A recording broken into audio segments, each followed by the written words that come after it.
I'm going to be monitoring that. So when we have questions, if we need to stop, we could. But generally what we're going to do is take that information and then use it at the end of the meeting for the question and answer portion. The meeting is going to be 1 hour, and if we cannot get to you, we want to hear from you. So you can go ahead and send us feedback. Bobby and Bailey's emails are there. You can also reach out to me as well. And if you put your questions in the chat and your email, we can also respond to you that way. Next slide, please. So here is our agenda for this meeting. We're going to be talking about the update from 2022 and all of the implementations we've made over the past year. We're also going to be looking at the protected bike lanes that we plan to install in 2023, how we're going to do that with a citywide network, our corridor profiles, and then suggestions and comments for those. We'll also talk about next steps, so online community engagement tools and how we will be going to council to approve some of this, and then also open it up for questions and discussion. So at this point, I think I'm going to turn it over to Bobby and Bailey. Bobby Evans is our lead transportation planner, and Bailey Waters is our chief mobility officer, and we are so excited to have them here to talk about bike lanes. All right, Bailey, let's do a little update on 2022 implementation. Awesome. Sounds good. You can see there are kind of 3 different buckets here from this year's implementation. We just wanted to do a little recap before we jumped into next year's list or facilities. And so this year there was quite the range. If you added all those numbers, it would be around 19 miles total for this year. With the ones that are completely done being at the top of the list and the ones that are still have some finishing details toward the bottom of the list.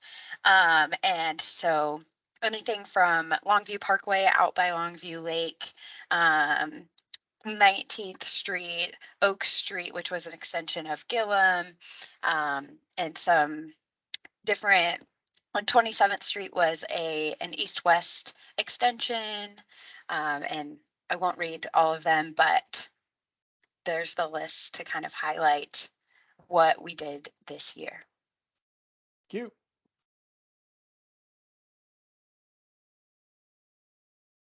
So now I'm going to chat with you. Just some people prefer to look at a table. Some people prefer to look at a map. So we're going to do both.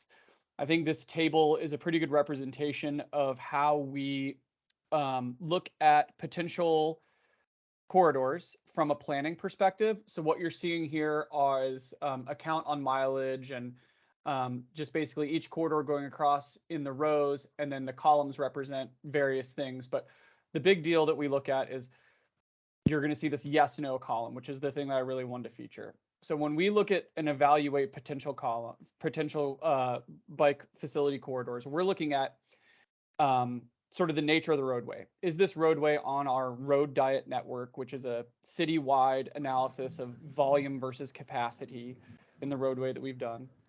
Is it on our high injury network, which is kind of provides that link between the protected bike lane program and the Vision Zero program? A big thing that we focused on, and it's almost sort of like a theme for 2023, is does the facility connect to another existing facility? That's huge for us. We got incredibly great feedback about building out a more connected network, making sure that these facilities, we're sort of building them out organically. And then does it connect to a proposed? So is it something that we've got, in the pipeline in the next 5 years, or part of some other plan where a bike facility might show up? This is a little bit internal, but it really speaks to the way that we think about implementation. Is it on our street resurfacing list for 2023 as well? We're searching for as much synergy as we can between the street resurfacing and protected bike lane program. So you see that right here. And then we also look at, is it featured in an area plan, which if you're not familiar with the area planning process, the city's carved up into 18 areas, and each one gets sort of like a small comprehensive plan that's redone every 10 years. And so we looked for, facilities that were called for in area plans because we want to honor a lot of that past work. Those are things that are already engaged upon. These aren't new ideas. That's kind of we're just like coming up with things. they've been in the public consciousness for a while. And then we also consider other plans like PSPs and other things. So this is kind of a good representation of why we think about it. And then the justification 2023, sort of like a little shorthand about what we're thinking. We're going to go into each one of these facilities in a bit more detail, but I just wanted to show you this table and then show you a map of what the network would look like when we construct all of these. So this is the map. Again, I have to throw the caveat out there. Kansas City is really hard to map because it's huge and it's north-south, and most screens are sort of not portrait mode, so it's difficult to map. But the green lines here are existing bike facilities. They're lumped together for just the sake of communication as on-street and off-street. They're all lumped in as the green ones, and then the magenta lines are facilities that we are in part of this 2023 draft protected bike lane list. So you can see that. There's also 2 other buckets of protected bike lanes for 2023 implementation that I wanted to go through real quick after just sort of featuring this map, which you're going to get a lot more views of this map, and it's all online, so this is not your only time to see it. So I want to talk really briefly. So we have some continuation from 2022. The facilities that, if you were at those meetings, we weren't able to construct everything, and so we're pushing these to this next construction season. And that's going to be a facility on 22nd Street and 23rd, American Royal Drive, a little piece on Gregory, Oak Street continuing from Truman to 12th, and then we've got a facility over on Lexington Avenue from Paseo to Bellefontaine that is still in the pipeline for 2022. For various reasons, these things had to get pushed back. So I just wanted to make it, we're building a lot of stuff. We don't always get it done, but we're working as hard as we can. And these ones kind of got pushed to the next year. And then another thing that we're Bobby, looking can to I? do. Oh yeah, I'm sorry. Yes, Bailey, please go. Pause you for a second. You're good. Someone asked in the chat about, just some ones that didn't get done. The ones on this list are the ones we're planning to continue looking into. If they're not on this list, but they were in the previous year's list, they have since been removed. So yeah, you can just compare lists here. Okay, thank you. Anyway. And then another thing, and this one, it might be a considered a stretch goal, but it's something that we're really looking into, which is these are facilities that are already bike lanes, but we think we have the opportunity to go through and add protection to them. So the vertical protection that you see is part of the style that we build our protected bike facilities in. So we've identified 16 miles of existing bike facilities that we would love to add protection to, given funding and various other resources. So 109th Street, Raytown Road, 87th, Gregory from Cleveland to Swope Park, Lee Summit Road from Highway 40 to Northwest Anderson, up north, Northeast Parvin, Southwest Boulevard, the existing bike facility there. We've been talking forever about making that a protected facility. And then View High Drive out in southeast KC from 470 to East 109th Street. So we just want to jump into the facilities for 2023, the new stuff. So we're going to show you a map, and then we're going to show you a bit of a street view and talk about these. Some of them are sort of still are a lot of them are still in the conceptual phase. We are currently doing some preliminary engineering. So none of this is like totally baked. Like, this is a draft list. This is why we're engaging. We're here to talk to you, hear things, positives and negatives, why we shouldn't do something, things that we should consider, or maybe we really need to be aware of going forward. And also, we're going to have this space for folks to suggest different facilities that maybe we could add and to this draft list. And we'll get to the ability for you to share your thoughts and views really well toward the end of this. We just want to go through the list that we came up with so far. This is generated by staff through a little various, a lot of them were pulled from the 5-year map that we passed through council last spring. Some were done through speaking with various stakeholders and other conversations that we've had along the way. So So I'm going to start off with 12th Street, connecting from Grand to Charlotte, which would, it's not on the Road Diet Network or the High Injury Network, but it would connect to an existing and proposed facility. It's not on the street resurfacing list. It is in the area plan, and it is part of this 11th and 12th Street plan that KCATA has come up with. So the idea that we would have here is we're looking at a 43 feet curb to curb with 3 11-foot lanes and a 10-foot parking lane. And so what we're trying to do is sort of match the conceptual envelope, as you'd say, of basically this general concept that KCATA put forward, which would be a two-way cycle track here on this north curb line between Grand and Charlotte. So that's conceptually what we're looking at there with 12th Street.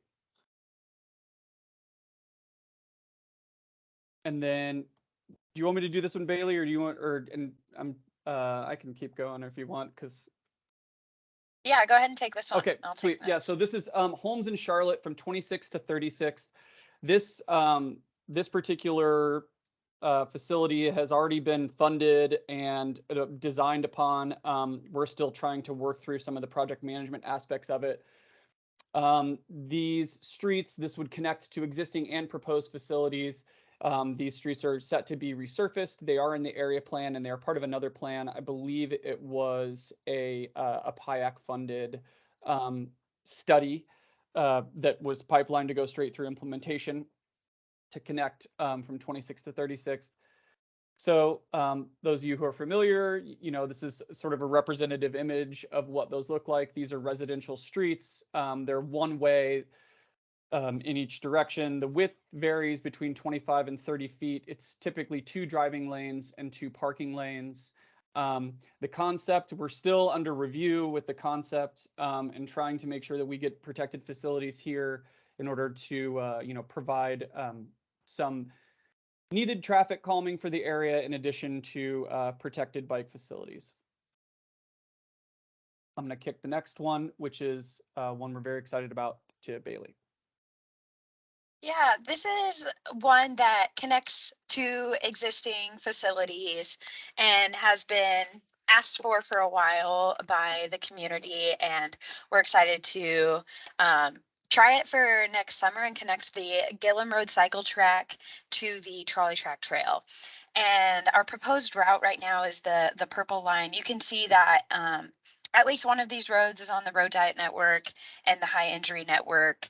I believe that's Emmanuel Cleaver Boulevard. And then it connects to existing and to proposed, and is on our street resurfacing list. In terms of this exact connector being in an area plan or another plan, it's not necessarily called out specifically in those, but due to stakeholder engagement and wanting to connect 2 of our longest north-south routes, we are really eager to get this one done. If you go to the next slide. The first segment, so starting from the north headed south, is on Harrison Street. It's a pretty wide street, 1 lane in each direction. So we would add protected bicycle facilities along this street. And then if you go to the next slide. The next section is on Emmanuel Cleaver Boulevard. This is a little bit of a busier street. There are already bike lanes on this street, but we would look at protecting those or restriping the road in some way to offer some sort of protected facility. And then you would turn onto Rock Hill Road. So the next slide shows that cross section, which has 4 driving lanes, no parking along this. It's pretty wide, so we would again look at adding protected facilities on one side of the street or both sides. It's still being determined. And then the next slide is kind of this like final section to get to the trolley trail is on MLK Boulevard from Rock Hill Road to the trolley trail on the west side where Bobby's Mouse is. And there are a couple different ways we could do this. And honestly, we would love your feedback on if we can direct cyclists onto the shared use path that's already along Brush Creek there, or we can look into putting something on the street. And so if people have preferences, you can add those in the chat, or you can add those on the engagement map at the end of this meeting, what your preference might be, or email us anyway is fine. But that's something we're analyzing and looking at too in terms of connecting those facilities. And then if you go to the next slide, we'll move on to the next one. This one, Independence Avenue, it's Independence Avenue and then it turns into Cherry Street. So on the east side, going from the Paseo and Independence Avenue over to 3rd and Cherry, this connects to existing bike lanes as well as proposed bike lanes, although it says no there. There will be a shared use path that won't be completed until 2024 along the Paseo. That project is currently in construction. So those two lines would be linked there. And this designed part of the street, so if you go to the next slide, part of Independence Avenue does not currently have any bike lanes on it. It's pretty wide, 4 lanes, 2 in each direction. And then if you go to the next slide, the Cherry Street section already has bike lanes. It's 3 lanes in each direction. And so we would look at making this entire corridor more consistent, probably changing the Independence Avenue one to more of a 3-lane section, and then also protecting the bike lanes along this section. Connecting the Pendleton Heights neighborhood over to the River Market neighborhood and offering a safe facility while crossing a few highway entrance and exit ramps as well. So that's an exciting connector we have on our list. And Bobby, I'll let you take the next one. Awesome. Yeah. So Lee Summit Road, this one, it's an interesting one. So it's part of a larger project altogether, a roadway reconstruction. So it would go from Northwest Lakewood to Northwest Anderson. This section, so it would connect to an existing facility that, which is you might remember, is on our potential to existing facilities that we'd like to protect, and it's part of another plan. But it's not necessarily a lot of these. It's not that they're say don't put bike facilities here in the area plans. They're just not really mentioned. It's a full-on roadway reconstruction, and I'm going to show you why real quick. It'll make a lot more sense. So this is looking south from the existing section with bike facilities south, and you can see that it turns from a fairly improved street into what I lovingly call a country road. And so the idea going forward is it's part of a larger capital project to basically make that country road look like this improved road and add protected facilities on it. This one kind of is, like I said multiple times, and I feel like repeating myself, it's part of a larger project. So it's starting construction, but there's a bunch of utility work that's associated with this. So it's probably not going to be finished until fall of 2024. That's the hopeful schedule. So yeah, that's Lee Summit Road, Northwest Lakewood, and Northwest Anderson. The next one is one that I know a lot of folks are excited about, and we are really excited about. Meyer Boulevard from the trolley track trail out to Swope Park. The big goal here is to be able to make it so people in Kansas City, Missouri can ride their bike to the park. That is such a big deal, just giving people from all over the place, because trolley track trail would connect to Gillum, and then so many folks would be able to have easy, safe access to all of the amenities in Swope Park. So this one is on the Road Diet Network. Part of it is on our high injury network. It would connect to existing facilities. It would connect to proposed facilities in our 5-year plan. It got resurfaced this past summer, and we really wanted to try to take advantage of that resurfacing, but it wasn't in the cards. So we're going to try to jump on it for the next construction season. It's mentioned in the area plan, and I feel terrible, I cannot remember the exact funding source, but Parks did a study associated with putting a bike facility on Meyer a few years back, and we're using that as part of our background and justification for pursuing this. Meyer looks a couple different ways But, you know, I feel like this western section, if you've been on Meyer, I feel like this is fairly representative of it. It's 4 lanes. And folks, there's some intermittent parking on the outside lanes here by the curb line, obviously. It isn't terribly highly utilized, but we want to try to maintain that parking because this is 50 feet curb to curb. So there's a lot of space here. There's also a lot of driveways. So it's one of the things that we're having to contend with. And we'd love to hear folks' thoughts and suggestions on how to properly apply protected bike facilities here. You know, it's one of the great things about engagement. And we always learn something because we could never know the city as well as the people who live in each neighborhood. And then heading east, what we get is this section where there's this giant wide median. And then it is also, you know, similarly residential, but just a little bit a different sort of roadway typology. And within these roadways, it's 35 feet curb to curb, but it's got 4 driving lanes. And then there's only parking on the eastbound side. You know, another aspect to this project, I'm going to back up real quick, that's also really important to mention is that the water department has a really large project around here. And we're collaborating very closely with the water department to make sure that when they construct, when they finish doing their project, that our plans match up, essentially. So I feel like there's some good synergy there, working with another department.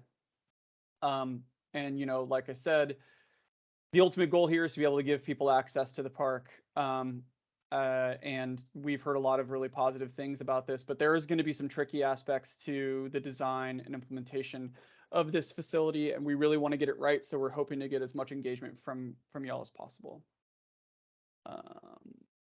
Now heading up north. Yeah, this is Northeast 48th Street. It goes in front of a high school and then an elementary school near that. It connects an arterial of North Brighton Avenue to North Antioch Road, and is currently a 4-lane section. This would be somewhat of a 4-to-3 conversion with the addition of protected bicycle facilities. So you can see how it's a very wide road. You can see there's hardly any vehicles on it in this screenshot.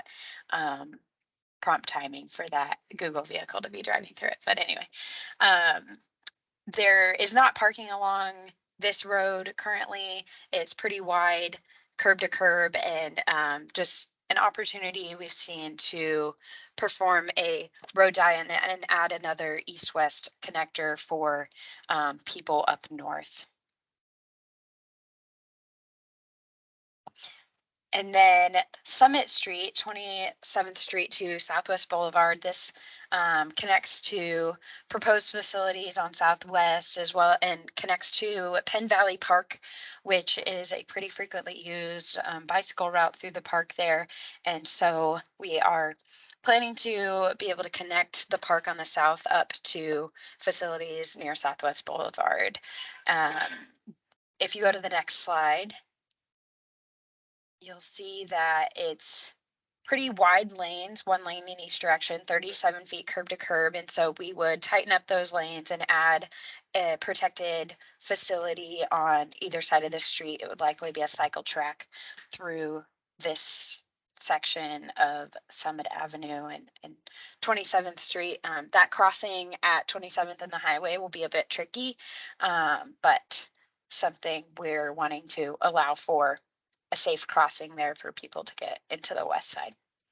Sorry, it also bears mentioning that we did some interfacing with the Penn Valley Park Master Plan team to come up with this idea as well, which kind of was one of the main drivers of putting this facility forward onto the 2023 list. Great, thanks. You want this one? Sure. Yeah. So this one was community driven. Crossroads Community Association came to us kind of with a similar playbook as what happened on 31st Street. They kind of came up with their own plan and approached us on it. And so Southwest Boulevard from that underpass where it connects to Avenida Cesar Chavez up to 19th Street, where, you know, this little section of 19th Street is on our 5-year plan. But it would also connect to an existing facility at 20th. And then we have a PSP study currently getting ready to get underway for this section of Southwest Boulevard from Avenida Cesar Chavez heading south and west toward 31st. So this section, like I said, it would connect to existing and proposed. As anyone who's driven in this area knows, they're doing so much utility work, really extensive utility work, tons of abandonment. It's taking a long time, but I think it's going to be worth it in terms of abandoning those really old pipes. It is factored in the area plan, and another plan being the Crossroads Community Association's plans. So right now, I tried to find a screenshot that didn't show the construction, which was difficult. But as anyone knows, you know, this one has been kind of overdue for resurfacing, which works well with the way that we're trying to run our program. The width of the road here varies quite a bit. It's between 50 and 60 feet curb to curb. It's mostly got 4 driving lanes, left turn lanes, which we would obviously try to maintain given the traffic patterns in this area. There's intermittent parking on the curbside, which I think this might provide an opportunity for us to actually wind up adding more parking potentially. I mean, we know that's winds up making a safer street and safer road traveling experience for just about everybody when you have more street parking. And so I think this might also provide an opportunity there. And yeah, protected bike facilities to get folks through the crossroads over to the existing facilities that are downtown.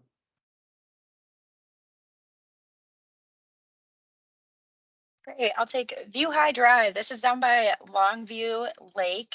There are kind of 2 different sections of View High Drive. Right now, I'll start with the section from East 109th Street down to Longview Road. So it's the purple section there. This connects to existing and to proposed. Would be resurfaced with this and was identified in the area plan as well. So lots of yeses on this one. And then if you go to the next slide, we'll look at a section of the road. You can see there's a grassy median. There are 2 lanes in each direction currently on this section of the road. On the southbound side, so the left side of the street, there's a shoulder. And on the northbound side, so on the right side of the screen, there's no shoulder. And we would take the outside lane of each of these directions and protect them. So they would be separated facilities. The bike lane would take the shoulder for the southbound side, and there would be a protective buffer zone there, and then it would take the outside lane on the northbound side. And so these facilities connect to existing up at 109th. If you go back a slide, Bobby, then I'll talk about kind of what's around the lake. So along the dam on East 109th Street, there are existing protected facilities. And so you would be able to take those and go south on View High Drive after the addition of this and make the big Longview Lake loop, as quite a few cyclists do. It's like a 10-mile loop around the lake. I did it once. It was pretty fun. Anyway, and then north of 109th Street on View High Drive, so north of the purple line, that's a section that already has buffered bike lanes, but they are not protected. So that was on our list earlier in the meeting of protecting existing facilities. So that's a place we're looking at going and adding those delineators where it'd just be an easy adding of the vertical protection since the buffered bike lane's already there. And so there's kind of 2 sections of View High Drive, different things happening on each of them, but it would be one long section of protected bike lanes. Okay, so we know we moved quickly. There's a lot, and we're about a half hour in. We want to devote the next half hour to having discussions about this. But one of the things that I really wanted to point out is this is not your only opportunity by any means to connect with us about your thoughts, your views on this program. One of the things that we worked really diligently on, and I want to show it really quick and feature it for you before we get into this discussion, is an online engagement tool that's been posted on our Bike KC website, kcmo.gov/BikeKC. So I was going to pop over and show you what it looks like. So when you get there, sorry, I'll just even go kcmo.gov /bike KC. Oh gosh, it wants to. Sorry, I was in the back end. Dun, dun, dun. /bike. Of course, now I'm in full typo mode as soon as I'm typing in front of other people. Okay, so you're going to see this map, all right? What you'll do is it's very similar in many ways to the one that we did for Vision Zero, and we got such great responses, we wanted to do it again. So you're going to click Proceed as Guest, and then it'll take a second to load just because there's a lot of information on here. Okay, so we've got two features here that we really want to get your information from. One is suggest a 2023 PB protected bike lane, and then the other one is comment on the 2023 protected bike lane draft list. We make a point to try to make sure that everything works on a mobile device as well as on a regular computer. However, sometimes we face limitations. And right now, I will tell you upfront that the suggest a PBL works way better on a computer than it does on a touch screen. We're still working on it, but if you're going to go through and connect, I say sit down at a computer and click away. And I'll just show you real quick how it works. You're going to click that suggested 2023 PBL, suggest a route, and then you're going to go in, jumping all over the place. Go in, draw your route, double click, go in, put your name, name the facility because sometimes they'll go from one road to another, do the from street, do the to street, and then give us a why. Tell us what you think. The more you fill out, the more we're going to understand, and we are thriving on extra information here. And then hit report it. Okay, so then you can also comment, which this works really well on the device, I will say. So suggest a route, post a comment. Then you're just going to go through, and remember in this map, it's the pink, and you can see there's a legend here as well. You can go through and click, and this is the one that I'm super excited about as well. Click a point, and then just tell us what you think. Hey, look out for this turning movement. Watch out. I think it should be, on this side of the street. I think it should be on that side of the street, that kind of deal. And so then we will be able to collect the thing about it that I love. It is super fine grained detail. It is accessible to everyone, and we can get so much better information and collect it from folks through this. Though I do love the meetings, these things have been just a godsend in terms of engagement. So just want to let you know, this is not your only chance. We're going to keep this up for a while, so you'll be able to get it. It's right there on the website. So we hope that everyone just goes to town on this thing. That being said, I'm going to kick it back to discussion. Open it up. If folks are unaware of how to do the raise your hand function, or you can, if you can't figure that out, then just put in the chat a question and we'll try to field it. So. All right, thanks. I'm gonna go ahead and just head back to the top and see if there's some questions that we can answer here. I know there were some questions about some facilities, and then you guys were able to answer those, which is great. Ryan Farrell says he would like to see protection added on Grand where it isn't separated. I don't know if there's anything you can say about that. I can say something there, sure. Yeah. There is a project, a streetscape project for the section of Grand from Truman Road south to Pershing. And that project is not expected to be in construction next year. I believe design might be happening next year on that, but that is in the works, just not immediately in the works. Okay. And then Michael Kelly has a question. For the Gregory segment, is it possible to consider stop signs and marked crossings for the intersections at Jackson, but also at Elmwood near KC Pet Project? Yeah, Michael Kelly, great comment and question there. The intersection of Elmwood and Gregory was in discussion this week. We're looking into further safety measures there if possible. I'll also add the intersection of Jackson to that conversation and see if we can look into that. Awesome.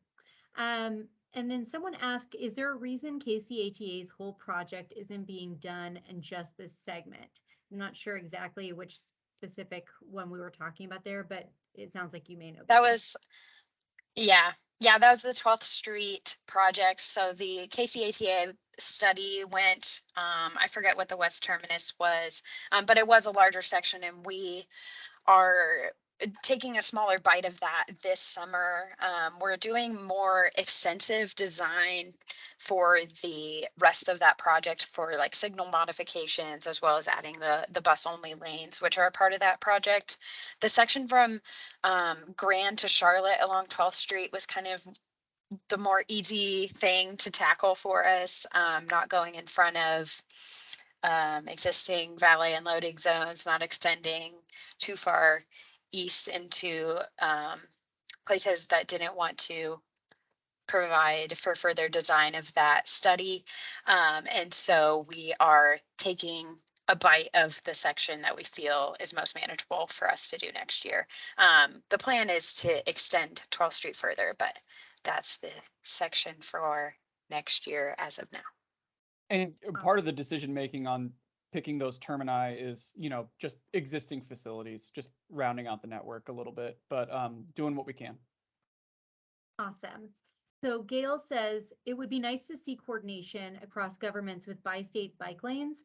I use Southwest Boulevard since I live in KCK, and the road is wide. People drive fast, and it's a nightmare to cross the street to turn north into the neighborhoods like Roanoke before hitting Rainbow 7th if you're on the opposite side of the street biking. The sidewalk also ends on that side with no crosswalk to get to the other side where the sidewalk continues. KCK has very limited bike lane infrastructure, and improving it where it connects with KCMO bike lanes might help push this forward. Thank you. Duly noted. Yeah, I ride that section as well, and crossing can give you some gray hairs for sure.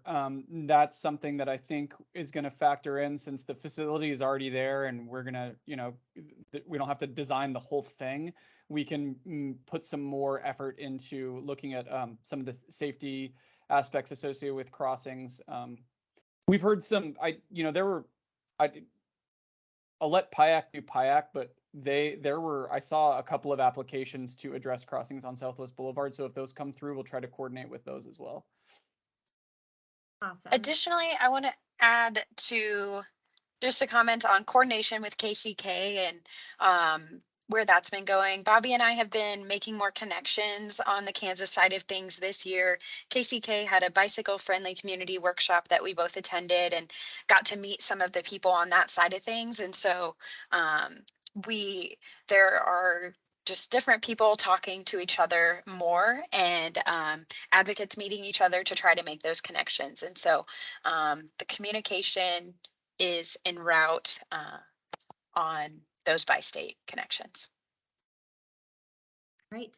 And Zach says a cycle track would be nice for Cleaver. Those shoulders are narrow. And then also, can you talk about, Ryan Farrell says, can you talk about choosing Rock Hill instead of Oak for the Gillum Trolley Track Trail connector? Rock Hill instead of Oak. Yeah, a little bit. So when that concept came forward, we were sort of in discussions with internally and with 4th District Council about potential route, but nothing's baked. Like, if we're hearing increased enthusiasm for Oak instead of Rock Hill, like, we can call an audible for sure. I mean, that's something we're definitely in a position right now to look more deeply into. Yeah, I noticed quite a few comments come in on this particular facility, the Gillum Trolley Track Trail connector. And so I appreciate all of your comments on it. And we'll read through all those comments after this meeting for sure, and take a deeper look at what might be the best type of facility, or 2 different routes that people would choose from maybe. But we do appreciate all the feedback on that. Awesome. Absolutely. Ben Snyder says, how will the connection across East 49th Street work with the street closing after the streetcar is built? Oh, for Gillum trolley track trail connection? It didn't specify, but it was right after that, so perhaps. Yeah. Okay. It So is for that. yeah, okay. Yeah, like I said, we're still in the design phase associated with that, but right now there is a crossing right here, which I'm not exactly sure. Luckily we have streetcar folks in our office, so we're going to make sure, that those two projects work together. Um, but if you have a suggestion, we would love to hear it in the engagement map. I honestly don't have a super detailed answer for you right now, just because of the phase we're in terms of this project. But thank you for pointing that out. That's exactly the kind of thing we're looking to hear. I'm looking at a comment from Mike Winfield talking about Lee Summit Road, saying it's in need of capital improvements. It's a very dangerous wooded section with a double blind curve and desperate need of curbs and regrading. Do you guys know anything about this area? This is something that I can definitely forward along to other teams as well when we're talking about, paving or road work. Yeah, so this one, I mean, this is part of a complete roadway reconstruction. And the design is supposed to match up with the existing, like I said, improved section of Lee Summit Road. So, it would not have this like cross section going forward. It would have like this cross section that you're seeing closer to the bottom of the picture, which is north, but with protected facilities. So I hate to use the word assume, but I assume that the design will suit your comment. Awesome. Sarah Copeland asks, will the Meyer project include better crosswalks crossings, particularly near Border Star, which I'm assuming is probably maybe an elementary school?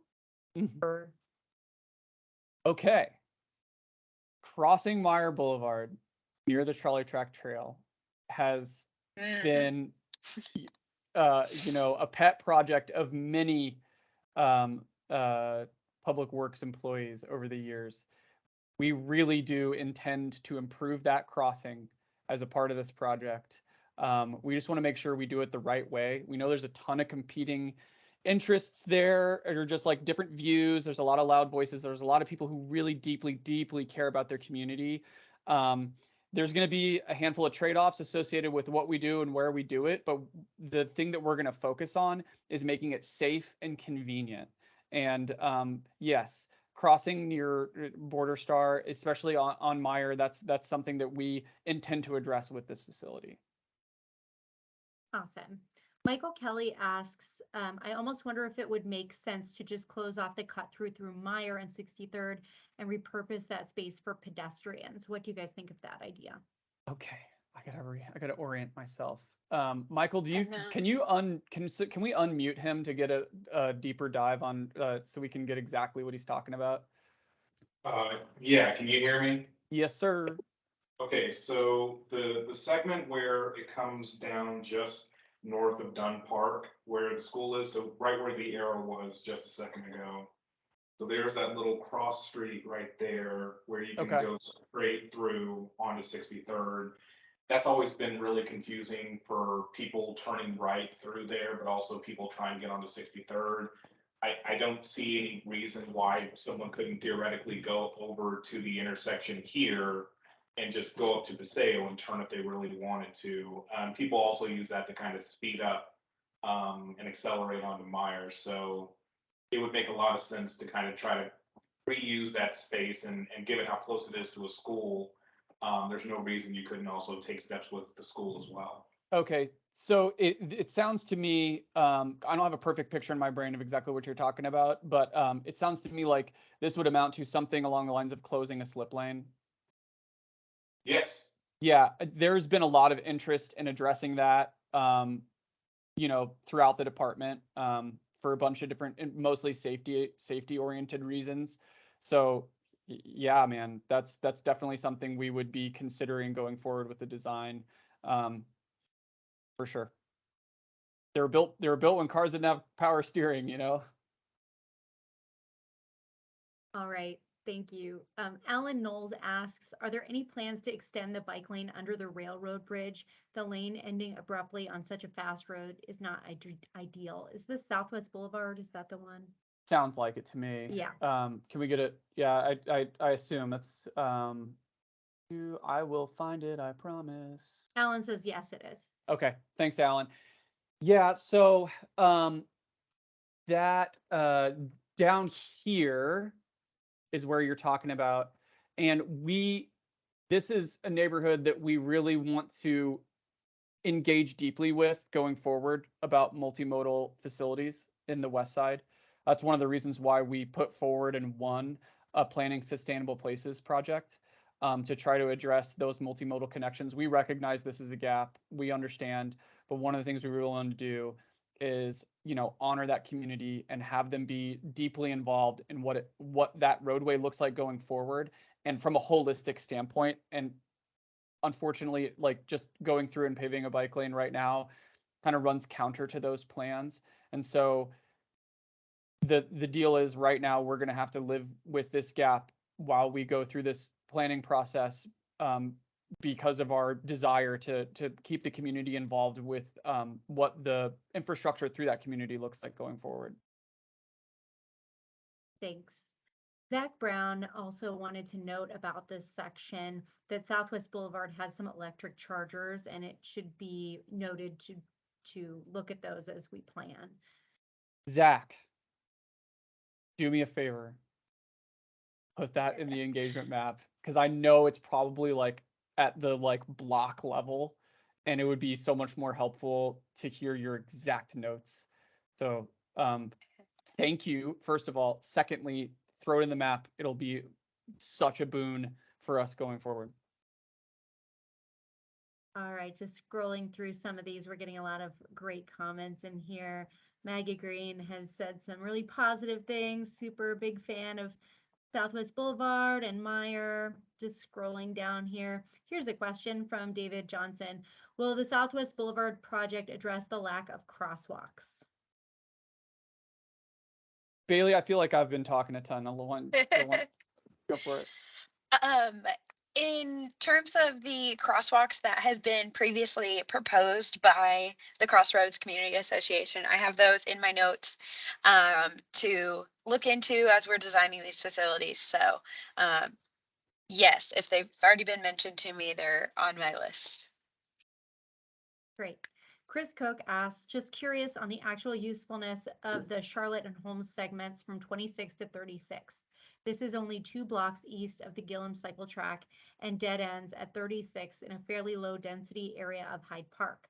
Would it be more useful to put these resources towards a north-south route farther west like Broadway where the density is higher?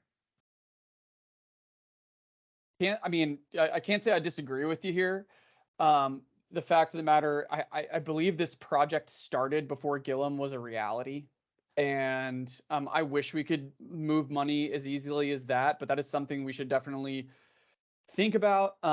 Additionally, I think that there is some desire for, in general, traffic calming on this in this part of the world. So my daughter goes to school right here. I'll tell you that I'm taken aback by how fast people are willing to drive by an elementary school that is loading and unloading children. And so it's one of those things where, this might amount to something of a residential road diet to a certain extent. And so what are we going to do with that extra roadway space? I know we want to try to make the parking situation a little bit safer, and kind of more predictable, but still, the amount of roadway space here is kind of too much for that level of density, for example. And so I don't really have the best answer for you. I wish we had that level of flexibility in terms of like rethinking where the money goes, but in at some point, it's already kind of like earmarked to a certain degree. But yeah, that's something absolutely we understand. There's just, an amount of limitation associated with the way we move forward and looping in kind of projects from the past into our current program. I'm going to skip forward. You're just a welcome. moment. Oh, go ahead. Oh, sorry. Yeah, and you're welcome to add different facilities that you'd like to see on that map, where Bobby said you can draw lines. So feel free to draw additional north-south routes and or east-west routes, whatever you're wanting on that map, so we know where others might think there should be facilities. Great point. Thank you. Awesome. I'm just going to skip forward a second because it's on the same topic of Charlotte and Holmes. That way we're not just bouncing around. Ryan Farrell wanted to know, is there any federal money that can be awarded for the Charlotte and Holmes project? Oh, I'm uncertain. But thank you for the suggestion. We can definitely look at that. We applied for a bunch of grants. We don't know if we're going to get them for a couple months. So when they do come through, then we can re-ask that question for sure. Oh, sorry. Ryan says, no, I was just saying there were already marked money for Charlotte. Oh, okay. Okay. Thank you. Sorry about that. Maybe. Yeah, Ryan, hit us up offline about that, just to bring it fully to our attention, if you don't mind. Ron asks, are there any plans to go east of Troost in the urban area for protected bike lanes? Let me get back to the big map. Meyer Boulevard. I guess that, I don't know what you consider the urban area, whoever made that comment, but the Independence Avenue one in the Columbus Park neighborhood, I guess that one doesn't extend east of Troost.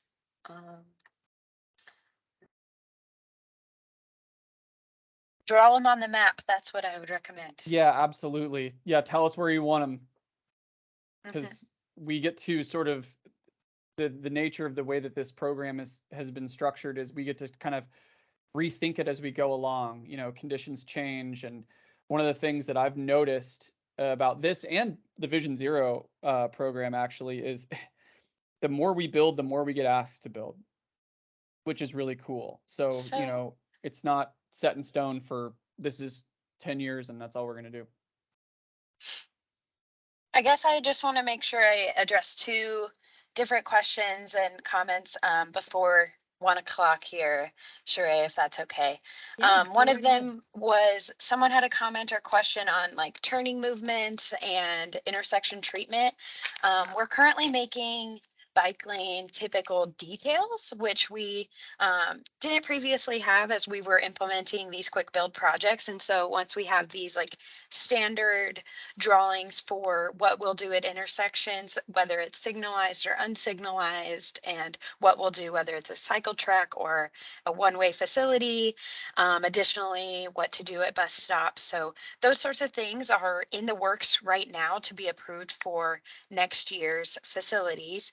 And they're being vetted by quite a few different people, different cyclists, different engineers, different people in public works. And so just wanted to let you know that that's being worked on. So sorry for the different, I guess, lack of clarity maybe in the existing designs or facilities. We're learning as we go. And then second comment that I wanted to make sure we discuss, I think it's maybe on the next slide or one of the slides, Bobby, at the end. Oh, yeah. Sorry. Yeah. Give me a hint. At the very end where we talk about next steps. Oh yeah. Next steps. Here we go. Yeah. Great. Thanks. Yeah, no worries. So we have this meeting where it's our draft list for next year.